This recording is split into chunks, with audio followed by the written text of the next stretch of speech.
So you remember that matter consists of elements, and these elements have a particular type of atom. And we can talk about how there are physical as well as chemical changes in this material. So when we talk about physical changes, generally we're talking about a change in its property, but not in its elemental structure. So the best example of this is water. So for example, water is composed of hydrogen, 2 hydrogen, and 1 oxygen. And it does not change those that elemental formula does not change depending upon whether it is a liquid, whether it is a gas, or whether it is ice or solid, right? So water can be in 3 different physical states. So it could be a gas, a liquid, or a solid, and it does not change its elemental structure. Okay, so we can also talk about these chemical changes.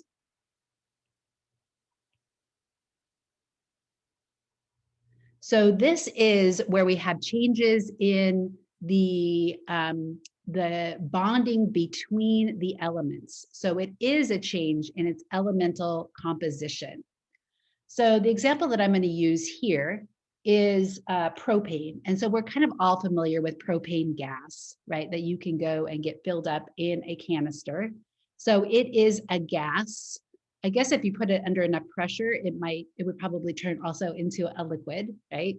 And we can also burn it. And when we burn it, we're actually causing chemical changes to occur.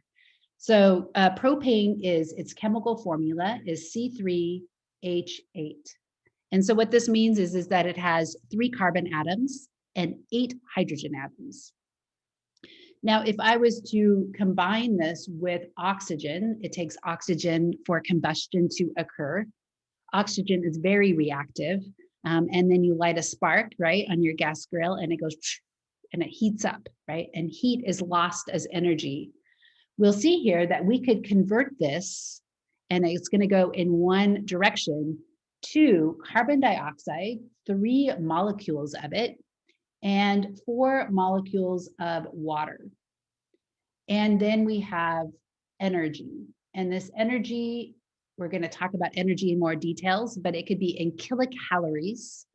And it is generally lost as light, but also heat. That's why we use the propane stove, right, to heat up our water or to cook our foods. So I would never make you need to balance an equation in this class, obviously, but to understand what is going on. What does this mean? So balancing just simply means that there are 3 carbon atoms on this side, and there are 3 carbon atoms on this side. If I was to look at the number of hydrogen, there are 8 here, and there are 8 here. If I was to look at the number of oxygen, they would be the same on one side versus the other. So we have caused a conversion, and we've converted propane and oxygen into carbon dioxide and water. So this is a chemical change, and we're also releasing heat. Where did that energy come from?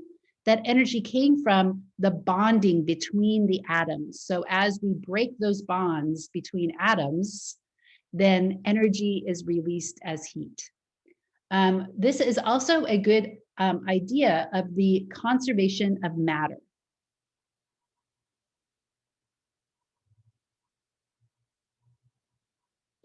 So you'll remember that I mentioned the idea of lead as an element that cannot be broken down any further.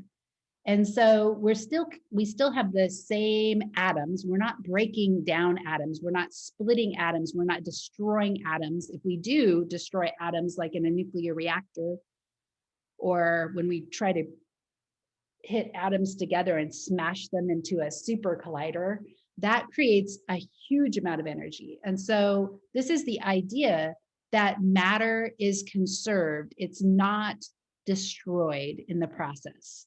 And so this is super important to understand in terms of, like, again, there are elements that we are not able to break down. Like we could not decide that we are going to destroy carbon atoms, but we could take the carbon atoms somehow out of the atmosphere and capture it and maybe put it underground. And that would be some way to get some of that carbon that is causing global warming out of our atmosphere and into the ground.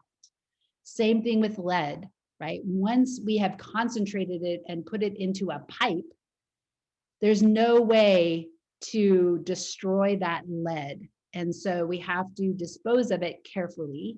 Putting it in landfills probably is not the best idea because it's going to leach back into the soil, leach back into the water, and then get back out into organisms. And so this is a really important idea, this conservation of matter, that matter is in these chemical reactions is neither created nor destroyed, but it can be transformed from one form into another.